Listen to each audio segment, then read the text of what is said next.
Bem-vindos a mais uma aula de Geografia. Nesta aula, daremos continuidade ao estudo da distribuição da vegetação natural. Na aula anterior, conhecemos os principais aspectos dos desertos gelados, da tundra, da floresta de coníferas, da floresta temperada e da vegetação mediterrânea.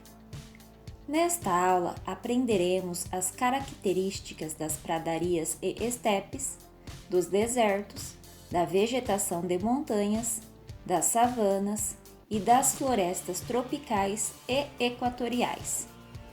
Pradarias e estepes. As estepes e as pradarias são biomas que ocorrem tanto em zonas temperadas quanto na zona intertropical.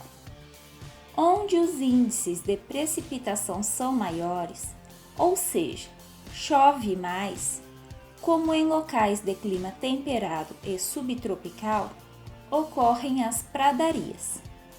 Em áreas mais secas, como no clima semiárido, ocorrem as estepes. Estas duas formações são caracterizadas por serem compostas basicamente por vegetação herbácea, ou seja, rasteira.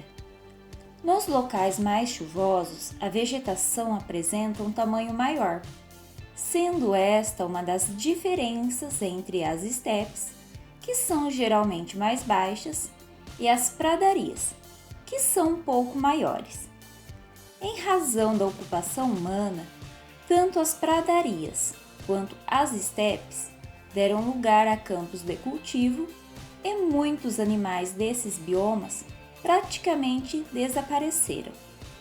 Os bisões, por exemplo, são os principais animais que viviam nas grandes pradarias norte-americanas e europeias e foram intensamente caçados até a espécie estar em perigo de extinção. Na atualidade, esses animais estão protegidos em parques e reservas naturais. Nas pradarias brasileiras do Rio Grande do Sul, chamadas de pampas, o uso para pecuária vem provocando a perda da vegetação natural e promovendo a arenização do solo, uma das formas de degradação que estudamos no segundo bimestre. Desertos. Os desertos são caracterizados por suas condições adversas, principalmente relacionadas à escassez hídrica, ou seja, a falta de água. Essa escassez ocorre pela baixa umidade do ar e, consequentemente, pela falta de chuvas, o que torna a aridez predominante, reduzindo significativamente a formação de ecossistemas. Os desertos são encontrados em diferentes zonas climáticas.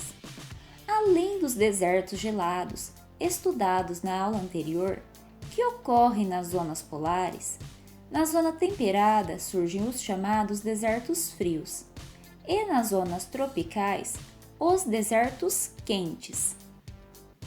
Mesmo com a rigorosidade de seu clima, os desertos apresentam diferentes formas de vida, adaptadas às suas condições. Por exemplo, a maior parte das plantas é espinhosa e armazena a água do orvalho que absorve. Como essas plantas não têm folhas, elas não realizam a evapotranspiração, ou seja, não perdem água para a atmosfera. Os cactos são exemplos típicos dessas regiões.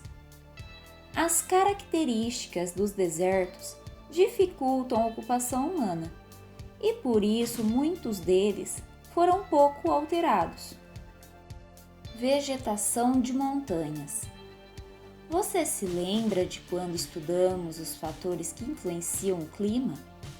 Um dos fatores estudados foi a altitude.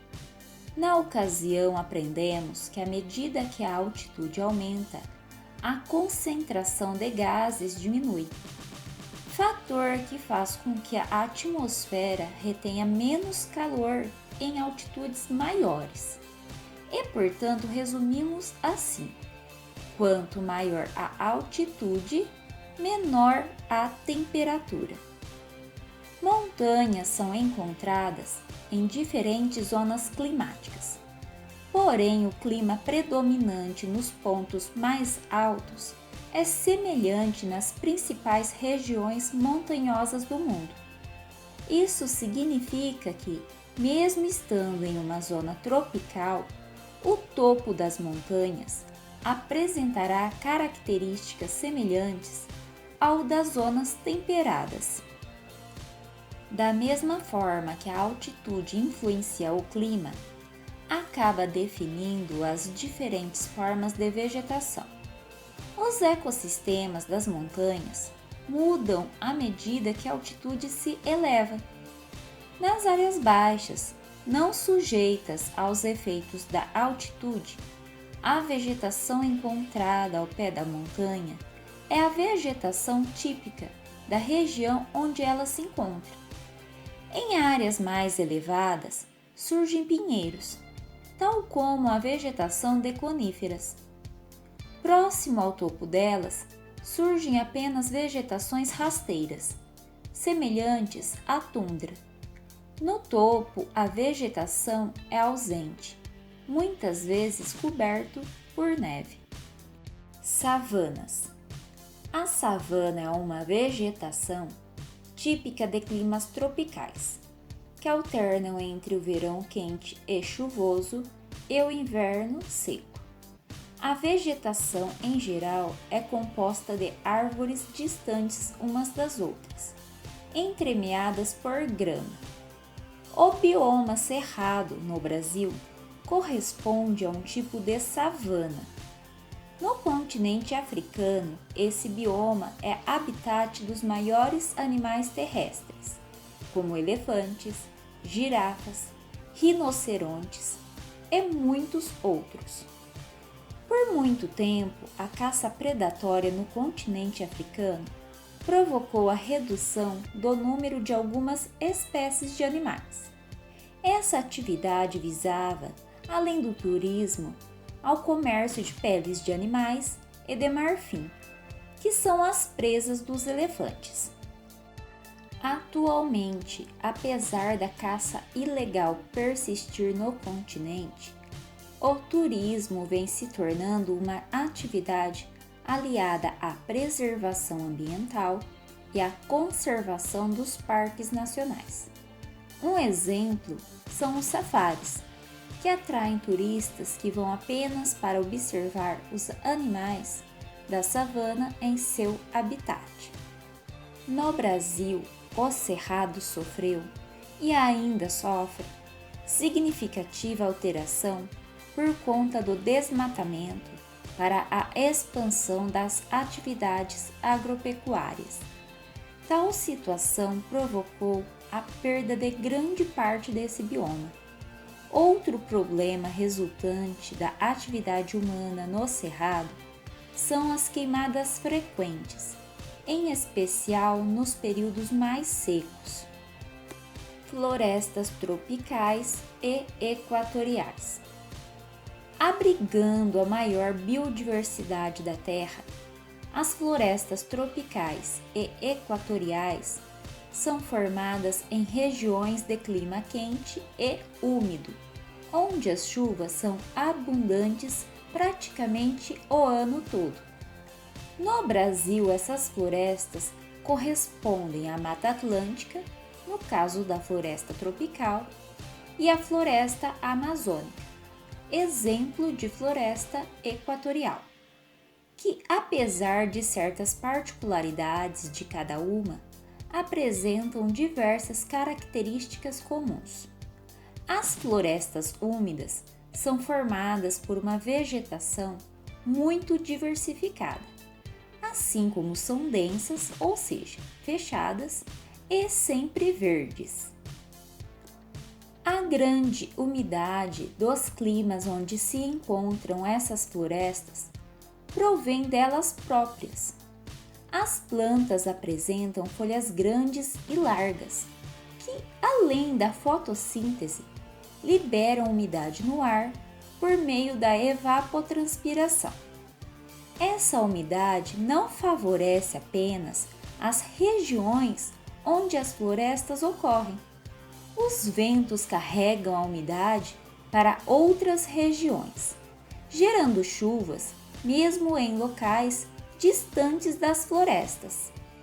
Assim, a influência das florestas úmidas vai além da própria extensão do bioma e ajuda na regulação do clima, na geração de umidade e chuvas em diversas partes do mundo.